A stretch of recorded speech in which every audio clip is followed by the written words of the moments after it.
নেশাখোর। এটা প্রমাণ কোথায় পেয়েছেন? ভিডিও দেখাইছো। 2 বছর 3 বছর হয়ে গেছে লেলার সাথে আমার কোনো সম্পর্ক নাই। 2-3 বছর হয়ে গেছে। শুধুমাত্র কন্টেন্টের ক্ষেত্রে লেলার সাথে থাকা হয়েছে। লেলার সাথে কন্টেন্টের সম্পর্ক ছিল।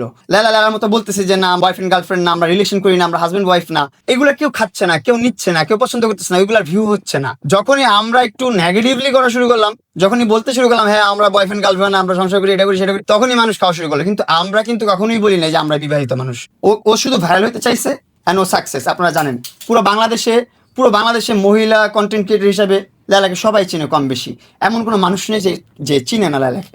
সেটা হোক নেগেটিভ হইতে পজিটিভ হইতে, একটা ওয়েতে হইলেও তার একটা টিআরপি আছে, তার নামের একটা ট্যাগ আছে। এখন সেটা তৈরির পিছনে কিন্তু আমার অবদান আছে, সেটা এখন সে অস্বীকার করে, কারণ সে অকৃতজ্ঞ একটা মানুষ। তার কাছ থেকে সলিড অ্যামাউন্ট আমি কখন নেই নাই ওই মহিলার কাছ থেকেও। ওই মহিলা চায় আমি সারা জীবন তার কাছে থাকি, তার জন্য কন্টেন্ট করে দেই, তার মৃত্যুর আগ পর্যন্ত তার মানে এক কথা তার কথা উঠি বসি। তো যখন দেখতেছে আমাকে সে কন্ট্রোল করতে পারতেছে, আমি তার সাথে থাকবো না। কারণ আমার তো জীবন আছে ভাই, আমার তো লাইফ আছে, ব্যক্তিগত লাইফে তার সাথে আমার কমিটমেন্ট ছিল। লালা আমাকে বলছে যে তুমি আমার সাথে যতদিন থাকবা, কন্টেন্ট করবো শুধু, আমরা যদি শুধু আমাদের সাথে কন্টেন্টের সম্পর্ক, এর বাইরে কোনো কিছু না। তোমার ব্যক্তিগত জীবনে যখন তোমার মনে হবে যে তুমি মুভ অন করবা, তুমি তোমার মতন কাজ করবা, তুমি তোমার মতন আলাদা থাকবা, তুমি থাকতে পারো। এতে আমার কোনো সে নাই। আসলে আপনারা দেখছেন আমার বিরুদ্ধে নানান প্রকার মামলা দিল। 9-1 ধর্ষণ মামলা দিছে, অ্যাটেম্পট টু মার্ডার মামলা দিছে, হুমকির মামলা দিছে, আরো অনেক ধরনের মামলা। টোটাল 6টা মামলা দিছে। 5টা মামলা দিছে লায়লা, একটা মামলা দিছে লিখন। টোটাল 6টা মামলা আমার বিরুদ্ধে চলতেছে। এবং তারপর সবশেষে এগুলো সবকিছু কাটায় আমি জেল খেটে এসে দুধ দিয়ে গোসল করে আমার মতো করে আমি কন্টেন্ট শুরু করলাম, আমার মতন আমি কাজ শুরু করলাম। এন্ড আমি আপনাদের সবাইকে বলছি যে আমার দ্বারা কোন ধরনের কন্ট্রোভার্সি আপনারা সোশ্যাল মিডিয়াতে দেখবেন না। আমি সবার কাছে আবার হাত জোর করে মাফ চাচ্ছি যে আমার কারণে আবারও আপনাদের কন্ট্রোভার্সি দেখতে হচ্ছে। আমার ব্যক্তিগত জীবন নিয়ে কথা বলতে চাই নাই সোশ্যাল মিডিয়াতে এসে। এই এখন যেটা বলতেছি এখন বাধ্য হয়ে বলতেছি। এখন না বললে দেখা যাচ্ছে আমার দেয়ালে পিঠ থেকে গেছে, কিছু করার নাই। এত পরিমাণ এলিগেশনস আমার নামে এসে গেছে। মানে এটা হচ্ছে থাকে না মানুষের নামে বদনাম থাকে, সেটা এখন প্লাস পয়েন্টে লাগানো, কাজে লাগানো। এখন সুযোগ নিচ্ছে, সুযোগের সদ্ব্যবহার করতেছে। হাতি গর্তায় পড়লে চামচিকাও লাথি মারে, এটা স্বাভাবিক বিষয়। এখন আমার ওয়াইফকে ব্যবহার করে লায়লা দেখেন আপনার এসে তার নাকি ঈদ লাগছে, তাই সে মানুষকে ঈদ মরক জানাচ্ছে। কেন সে মানুষকে ঈদ মরক জানাবে?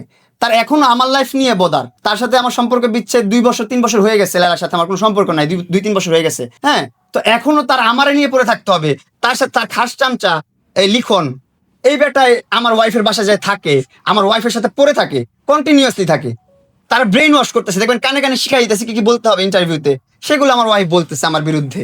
সো এটার পুরোটা একটা ষড়যন্ত্র আমাকে ধ্বংস করার।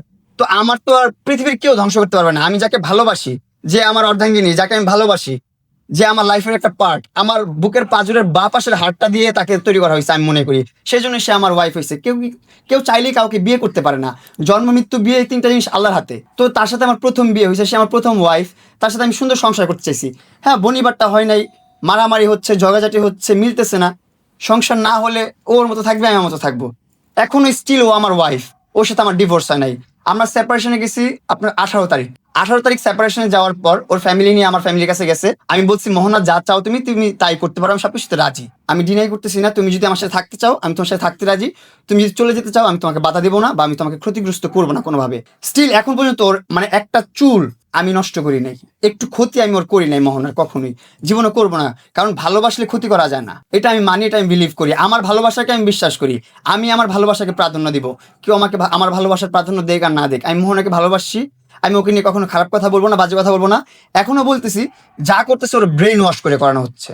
মেয়েবাজি বলছে, একটা ইলেকশন পাইছেন আপনারা? পান নাই। টাকা প্রতারণা করে টাকা খাইছে, এটার কোনো ইলেকশন পাইছেন আপনারা? প্রমাণ পাইছেন কোনো? পান নাই। নেশাখোর, এটা প্রমাণ কোথায় পাইছেন? ভিডিও দেখাইছো। এই ভিডিওটা কিভাবে আসছে, এটা প্রশ্নটা আপনাদের কাছে থাকতে পারে, স্বাভাবিক না? এই যে আমার সাথে সেপারেশন হলো 18 তারিখ, সেপারেশন হওয়ার 10-15 দিন পর সাডেন ওর আমি কিন্তু কন্টিনিউয়াসলি প্রতিদিন ওর বাসা নিচে দাঁড়ায় থাকি। প্রতিদিন ওরে আমি মানাইতে চাই, প্রতিদিন ওরা আমি বুঝাইতে চাই যে আমি তোমাকে ভালোবাসি, আমি তোমার সাথে থাকতে চাই, প্রতিদিন ওরা বুঝাইতে চাই। এখন ঘুমন্ত মানুষকে জাগানো যায়, যে ঘুমের ভান ধরে থাকে তারা তো জাগাইতে পারবো না আমি কখনোই।